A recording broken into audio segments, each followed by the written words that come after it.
What's going on, everybody? It's your boy Karan from Droid Island, and today we're going to be talking about battery maintenance, and we're going to be debugging a lot of myths about these lithium-ion batteries. We all hear the news, there are phones blowing up, batteries are bulging, people don't know what is going on, and a lot of it has to do with the charging. Alright, so I have 7 tips for you guys on how to properly care for your lithium-ion battery. Yes, I know 7's a big number, but the techniques have changed over the time, but our knowledge about charging our devices has not. People are still charging their phones from 0 to 100, letting it die out, and that was good for nickel-based batteries back in the 90s. Yes, I said it, the 90s. Since about the early 2000s, we have changed from nickel-based batteries, which are found in those big, remember those big phones that were in the Motorola's and the first Nokia's? Yes, those were nickel-based batteries. So we have changed from those devices, and now we have the nice slim batteries, the lithium-ion batteries that are in our cell phones now. And while they give us some great performance and great endurance, the techniques on how to properly care for them have changed. And if you're not doing these things, they can result in batteries blowing up, cells just dying, or giving you, those messy numbers. 1 minute it's at 80%, the other minute it's at 0. So we're gonna get you guys into proper charging habits with these 7 tips. Tip number 1, start using your battery right away. Back in the day, you were told that you have to charge your battery to 100% and then let it die down to 0% to properly condition the battery, because there was a memory condition involved in nickel-based batteries. The good news is lithium-ion batteries do not have that. So you guys can start using your phone right away without having to do any kind of charging to it.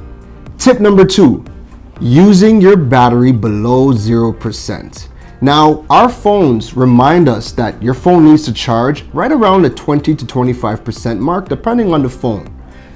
When you are using your phone below that percentile, what starts to happen is lithium-ion batteries go under stress during the lower charge amounts. So consistently using it below that 20% threshold, the battery is going to be under a lot of stress, the cells are going to die, and they're very active, and they could potentially blow up if constant use below that 20%. Now, I know what you're saying, it's kind of dramatic, but it is what it is. I'm sure all of you guys have had a battery that has bulged out at one point or the other. And really that's what's happening when the battery bulges. But it's just that there's so much protection over the batteries to keep it all in house, but it does expand. So using it below 20%, not a good idea. We gotta cut it out. When you get to 20%, throw that phone in the charger and save yourself that headache.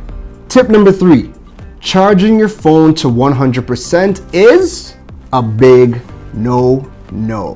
Now, again, I know what you guys are thinking.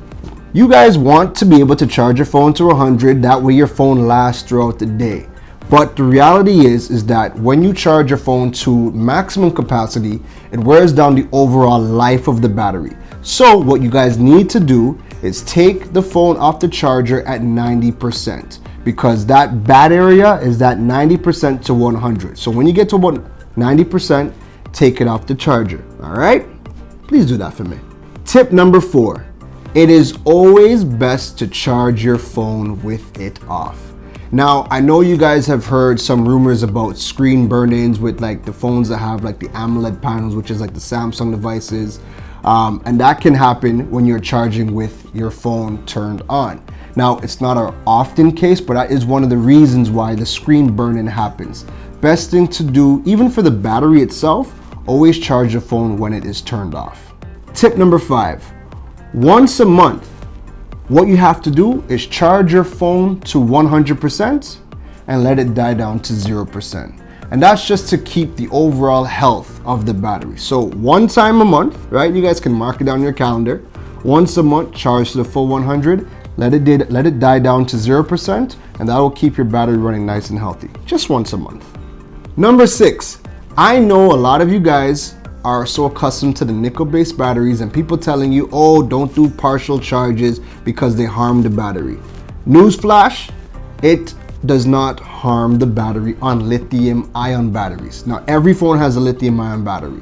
So people that are telling you always have to do a full cycle charge, that's incorrect information. With these new batteries, you do not have to do a partial charge. So tip number 6, you could charge whenever you want, how often you want. You guys do not have to worry about a partial charge. Tip number 7, keep the batteries cool. Now, we're in the islands, let's be real. A lot of the times we might forget our phones in the car, or we might leave it by the windowsill and the sun is beating on these devices, or you keep it somewhere where it gets very hot. Keep the batteries cool. Really and truly, the phone batteries have a temperature which they can operate at, and they get to a temperature that they become unstable due to excessive heat. So please try not to forget your phone in the car or leave it anywhere that the temperatures can really rise above that room temperature, or they exceed the operational level of these batteries. And if you guys do not know what the operational capacity for the heat is of your battery, you guys can jump online, because I know these manufacturers don't give up booklets with this information anymore. Jump online, go to your manufacturer's website, pull up the model of your phone, and just check out the conditions of your battery and see what is a good temperature to keep your battery around, all right? That about wraps up our 7 tips for battery care. Now, I know it's a lot to remember, but with practice and building that good habit, you guys will definitely commit it to memory. If you guys do happen to forget, you guys can jump on the droidislandtt.com website. I do have an article about battery care. You guys can always search it if you guys cannot find it in the website. And also, if you guys have any questions, you guys can definitely hit me up, give me a call, send me a message, and I'll be more than happy to answer your questions in regards to giving you guys, some more information about better battery care. So I hope to see you guys in the next one. Take care.